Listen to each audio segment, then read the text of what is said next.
চলুন ভিডিওটা দেখি আগে। বন্ধুরা, এগুলো এখন ডক্টর মোহাম্মদ ইউনূসের জন্য অপ্রয়োজনীয় ছিল। ফার্স্ট থিং হলো যে উনি যদি নিজেকে ইন্টারিম গভর্নমেন্ট বলেন, তত্ত্বাবধায়ক বলেন, বা নিজেকে খুব স্বল্পকালীন একটি বিষয় বলেন, তাহলে এই দুটো বিষয় জাতির গুরুত্বপূর্ণ বিষয়। এটা ট্রানজিশনাল গভর্নমেন্ট দেওয়া হয় না। আপনি চিন্তা করুন ট্রানজিট কথাটা কি।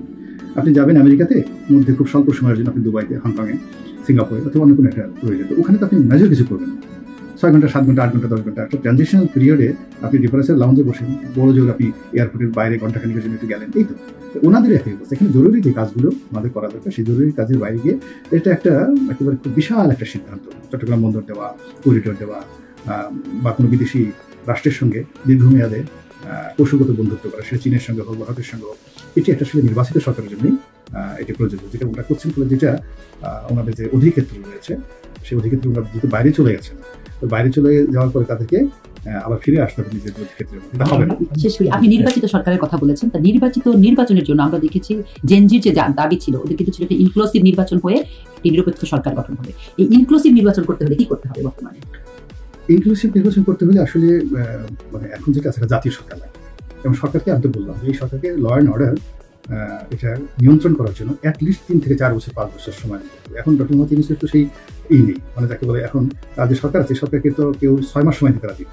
তো এরকম একটা সরকারের আকৃতি রাখতে হবে যে এই সরকারের সঙ্গে সমস্ত রাজনৈতিক দলের একটা অংশগ্রহণ থাকবে, এবং সেই অংশগ্রহণের যদি থাকে এবং দীর্ঘমেয়াদে সেই সরকার যদি 2 বছর, 3 বছর, 4 বছর থাকে, তাহলে এখন যে ফাউন্ডেশনগুলো নষ্ট হয়ে গেছে সেগুলো তারা তৈরি করলো, তারপর তারা সংস্কার করলো, এবং তার সঙ্গে সঙ্গে জনগণ বিশ্বাস করলো যে ইয়েস আমাদের আস্তে আস্তে তখন বিনিয়োগ হবে, কর্মসংস্থান হবে, এবং এরপর একটা নির্বাচন আমাদের দেশে যেটা সম্ভব সেরকম আমাদের দেশে ভালো ভালো যে কয়েকটা নির্বাচন হয়েছে, অংশগ্রহণমূলক নির্বাচন হয়েছে, বিশেষ করে 2008 সনে যে নির্বাচন হয়েছে, 1996 সনে যে নির্বাচন হয়েছে, 91-তে নির্বাচন হয়েছে, 2001 নির্বাচন হয়েছে, এই নির্বাচনগুলো প্রশ্ন থাকা সত্ত্বেও মোরালেস গ্রহণযোগ্য। তো এইরকম একটা ভালো নির্বাচন হয়তো হতে পারে। ইলেভেনের যে র্যাট ছিলেন, তাদেরকে বাদ দিয়ে একটা নতুন নেতৃত্ব হতে পারে, আমরা তো সে কল্পনা করিনি। আবার এখনও যখন এই বর্তমান রেজিম যারা আছে, অন্যান্য যারা আছে, তারা ফেল করবে, ভালো কিছু করতে পারবেন না, তখন পুরনো যারা আওয়ামী লীগের নেতৃত্ব আছে তাদের দিয়ে নেতৃত্ব হবে না। তারা যদি ভালো করতে পারতেন তাহলে তারা পালাতেন না, তারা যদি ভালো করতে পারতেন তাহলে তারা ক্ষমতাচ্যুত হতেন না। এই জিনিসটা আপনাদেরকে মনে রাখতে। এবং একইভাবে বিএনপি যারা আছে তাদেরকে এখান থেকে শিক্ষা দিতে হবে। অর্থাৎ বিএনপির যে নেতৃত্বের কারণে 1-11 এসেছে, যে ভুলের কারণে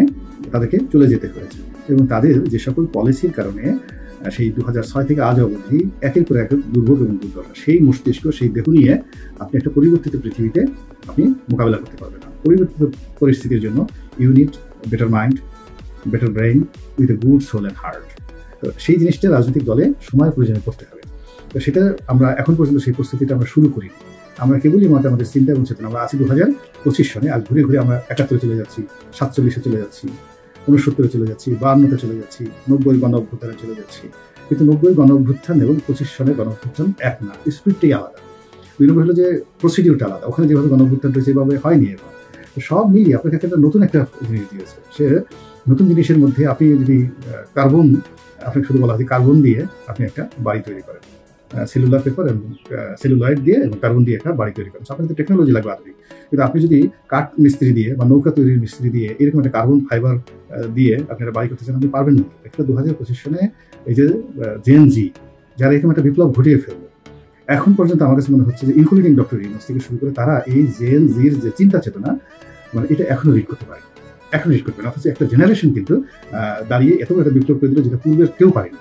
এখন দুটো ব্যাপার, অর্থাৎ এই জেনজিটাকে শেষ করে দিতে হবে, মানে পুরনোদের দ্বারা যারা অতীতে ছিল তারা সামনে এসে এই জেনজিটাকে শেষ করে দেবে, অথবা জেনজির দাপটে এই পুরনোরা পালিয়ে চলে যাবে, তারা টিকতে পারবে, দে ক্যানট সাস্টেইন। এইরকম একটা অবস্থার মধ্যে টারবাইন চলছে। এবং যখন এরকম একটা টারবাইন চলে, আপনি দেখেন যে ঘূর্ণিঝড় যখন শুরু হয়ে যায়, কালবৈশাখী ঝড় যখন শুরু হয়, আকাশ মেঘলা হয়ে গেছে, গরম বাতাস এবং বিভিন্ন জায়গাতে কুণ্ডলি পাকাচ্ছে, তো আপনি বুঝতে পারেন যে কালবৈশাখী হয়ে যাবে। কালবৈশাখী না হওয়া পর্যন্ত আপনি বলতে পারবেন না যে সকালটা কেমন হবে, কিন্তু আপনি বুঝতেছেন যে বাতাস গরম, আকাশ মেঘলা, এখানে ঢেউ হয়েছে, চারিদিকে কালবৈশাখী চলে আসছে। তো আমাদের এই রাজনীতিতে এখন কালবৈশাখীর একটা আলামত শুরু হয়ে গেছে। তো সেটা না হওয়া পর্যন্ত নতুন যে একটা ভোর, নতুন যে একটা সকাল, সেটা কেমন হবে, সূর্যটা কেমন হবে, ক্ষয়ক্ষতি কেমন হবে, বা আদৌ ক্ষয়ক্ষতি হবে কিনা, এই জিনিসটা আমরা এখন বুঝতে পারছি। ভাই, আমরা যেটা একেবারেই মানে আলোচনার খুব জরুরি দরকার, সেটা হচ্ছে কিছুদিন আগে আমরা দেখতাম প্রধান উপদেষ্টা আর বিএনপির ভারপ্রাপ্ত মহাসচিব চেয়ারম্যান দিয়ে লন্ডনে একটা মিটিং করলো, তারা দুজনে যৌথ একটা বিবৃতি করলো। এই বিষয়টাকে কিভাবে দেখছেন? এটা তাদের ব্যক্তিগত প্রয়োজনে করেছেন, বিএনপির জন্য এটা দরকার ছিল, আর ডক্টর মোহাম্মদ ইউনূস সাহেবের জন্য এটা দরকার ছিল। কেমন? এটা দুজনেই, তারা যেমন বিএনপি তার দেশে আসা দরকার, সুন্দর একটা সুষ্ঠু নির্বাচনে বিএনপি একটা বৃহৎ দল, তাদের যে দাবি দেওয়াগুলো সেগুলো পূর্ণ করার ব্যাপারে সরকারি সহযোগিতা দরকার। এই জন্য ডক্টর মোহাম্মদ ইউনূসের সঙ্গে যদি তারেক রহমান সাহেবের 2 শীর্ষ নেতার বৈঠক, এটা অনেকদিনের একটা কাঙ্ক্ষিত অবস্থান ছিল। 2 নম্বর হলো যে ডক্টর মোহাম্মদ ইউনূস তিনি সংগঠনের কারণে এখন তার নিজস্ব পার্টি নেই, তার রাজনৈতিক ব্যাকগ্রাউন্ড নেই। তিনি এনসিপির উপর, জামাতের উপর, অন্য ছোট ছোট দলের উপর এবং বিএনপির দ্বিতীয় সারির তৃতীয় সারির যে নেতৃবৃন্দ রয়েছেন তাদের সঙ্গে বৈঠক করেই তাকে গত 10 মাস পার করতে হয়েছে, কিন্তু এটা তিনি কোনো সফলতা পাননি। এই জন্য আসলে বিএনপির শীর্ষ নেতার সঙ্গে তার যে একটা বৈঠক, ওই বৈঠকটা তার সিদ্ধান্ত নেওয়ার জন্য খুবই জরুরি ছিল। এখন এই যে দুইজন যার যার ব্যক্তিগত আঙ্গিক থেকে নিজস্ব প্রয়োজনে তারা বৈঠক করেছেন, এটাকে কম্বাইন্ডলি দেশ এবং জাতির জন্য ইউজেবল করা, তারপর শেষে দেশ এবং জাতির জন্য এটিকে কল্যাণময় করা, এটা হলো এদের দায়িত্ব। তারা যদি পারেন ভালো, অর্থাৎ এর সঙ্গে দেখা যাচ্ছে যে আওয়ামী লীগের বিএনপির যে পুরনো বন্ধু রয়েছে তাদের মধ্যে একটা টানাপোড়েন শুরু হয়েছে বৈঠকের ফলে। এটা যদি বিএনপি ম্যানেজ করতে হবে তাকে, ডক্টর মোহাম্মদ ইউনূসের যারা পুরনো বন্ধু তারা সবাই রাগ করেছেন যে আমাদেরকে বাদ দিয়ে কেন লন্ডনে গিয়ে একটা বৈঠক করলো। এই যে জটিলতাগুলো যদি কাটিয়ে ওঠা যায় তাহলে এই বৈঠক ন্যাশনালি একটা গুরুত্বপূর্ণ যাকে বলে ভূমিকা রাখবে। আদারওয়াইজ এটা এখন পর্যন্ত ব্যক্তিগত বৈঠক হয়ে গেছে, যে যার স্বার্থে ওখানে একত্র হয়েছে। বাংলাদেশের জিডিপি এই বছর 3.7 আসবে। এটার ভয়াবহতা কতটা আমাদেরকে উদ্বিগ্ন করেছে বা করতে পারে তার একটা উদাহরণ দিই। 1974 যখন বাংলাদেশে দুর্ভিক্ষ হল, এবং যে দুর্ভিক্ষে 30 লক্ষ লোক মারা গেছে বলে সবাই বলে থাকে। 30 লক্ষ লোক মারা গেছে যখন লোক ছিল 7.5 কোটি, তখন জিডিপি ছিল 6.5। 6.5% জিডিপির মধ্যে যদি একটা দুর্ভিক্ষ হতে পারে, তাহলে 3.7 বা 3.5 যখন জিডিপি আসে সেখানে কি পরিমাণ দুর্ভিক্ষ হতে পারে। আর 7.5 কোটি মানুষের মধ্যে যদি 6.5% জিডিপি নিয়ে না খেয়ে 30 লাখ লোক মারে, তাহলে এই বর্তমান জামানাতে 18 কোটি মানুষ, সেখানে 37% জিডিপিতে কি পরিমাণ ভয়াবহ পরিবেশ পরিস্থিতি তৈরি হবে যদি এখানে দুর্ভিক্ষের মতো পরিস্থিতি তৈরি হয়। তো এরকম নানা রকম যে শঙ্কা, অর্থনৈতিক ভিত্তি, আমাদের টাকা নেই, আমাদের ব্যবসা বাণিজ্য নেই, নতুন কোনো বিনিয়োগ নেই, পুরনো শিল্প প্রতিষ্ঠানের যে আওয়ামী লীগ যারা করতেন তাদের প্রায় বড় বড় সব শিল্প প্রতিষ্ঠান বন্ধ, বেদখল, এবং আওয়ামী লীগের যে ইকোনমি অর্থাৎ গ্রোস জিডিপির 60% আওয়ামী লীগের যারা লোকজন ছিলেন তারা গত 10 মাসে তারা এই জিনিসগুলো পরিচালনা করেছেন। এখন এই যে টোটাল জিডিপি ব্যবসা বাণিজ্যের যে 60% তারা হ্যান্ডেল করেছেন, ব্যবসা বাণিজ্যের দোকানপাট, তারপরে গাড়ি বাড়ি থেকে শুরু করে যত রকম আছে, সেখানে কয়েকটা ব্যাপার আছে, জিডিপি, তারপরে ভোগ, যেটা বলা হয় জিএনপি, গ্রস ন্যাশনাল প্রোডাক্ট, তারপরে কনজিউমার দিক থেকে পুরোটাই আসলে আওয়ামী লীগের দখলে 60% ছিল। এখন এই আওয়ামী লীগের এই দুঃসময় এটা নেমে 60% থেকে নেমে এটা চলে এসেছে হাইয়েস্ট 20 to 25%। তাহলে বাকি যে জায়গাটাতে জিডিপিতে ভ্যাকুম হয়েছে।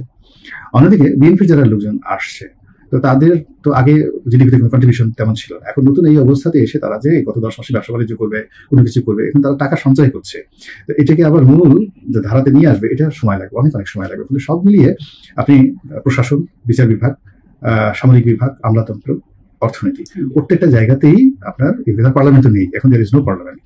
তো এই জিনিসগুলো নষ্ট হয়ে গেছে। তার সঙ্গে সঙ্গে ক্ষমতার যে বলয়গুলো রয়েছে, আপনি বঙ্গভবন আছে কিন্তু কোনো ক্ষমতা সেখানে আছে কি না আছে, সেখান থেকে কোনো ট্রান্সমিশন হচ্ছে না। বঙ্গভবনের সঙ্গে একটা অস্পর্শ, কারো কোনো যোগাযোগ নেই। তো যার জন্য ওখানে বঙ্গভবন কেন্দ্রিক যেটা ক্ষমতা সার্কেল আছে তাদের সঙ্গে কোনো সঞ্চালন নেই। যমুনার সঙ্গে অর্থাৎ প্রধানমন্ত্রীর কার্যালয়ের সঙ্গে ক্যান্টনমেন্টের যেটা সংযোগ থাকবে, সেই সংযোগটা প্রভাবিত হচ্ছে না, এখানে শর্ট সার্কিট হচ্ছে মাঝে মধ্যে।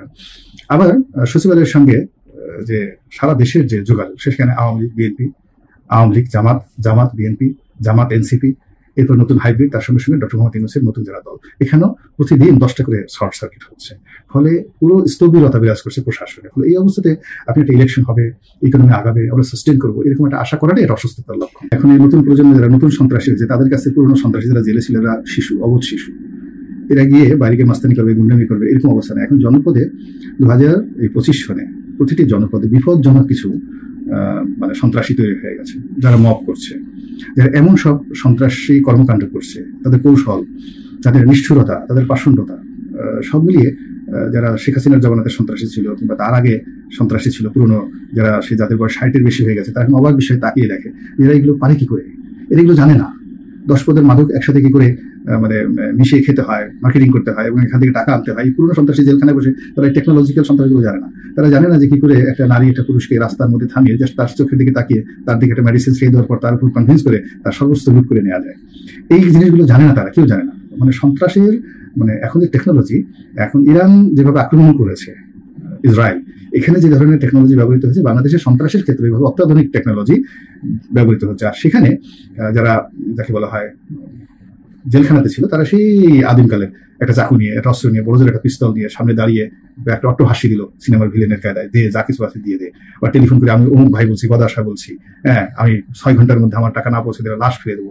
এই জিনিসগুলো এখন সিনেমার ডায়লগ, তাও 80 দশকের সিনেমার ডায়লগ। এখন এই যে নতুন প্রজন্মের যারা সন্ত্রাসী, যারা মব ভায়োলেন্স করছে, তাদের টেকনোলজি এত হাই, পলিসি এত হাই যে কোন জায়গা দিয়ে যে সুই হয়ে তারা ঢুকছে আবার কোন জায়গাতে ফলা হয়ে বের হয়ে যাচ্ছে 1 সপ্তাহ লাগছে বোঝার জন্য মিনিমাম। আমরা এই গত 10 মাসে যা কিছু ঘটেছে তার 1% এখন পর্যন্ত আন্দাজ করতে পারিনি যে এই গত 10 মাসে কি ধরনের অপরাধ আমাদের সমাজে ঘটেছে। ফলে নির্বাচন ঠিক এরকম অনেক কিছু হবে, এখানে সন্ত্রাস হবে, মব ভায়োলেন্স হবে, অনেক কিছু হবে, এবং সেটা এই আধুনিক প্রজন্মের সন্ত্রাসীরা করবে, পুরনো সন্ত্রাসীরা এখানে কোনো রকম জায়গা হবে না।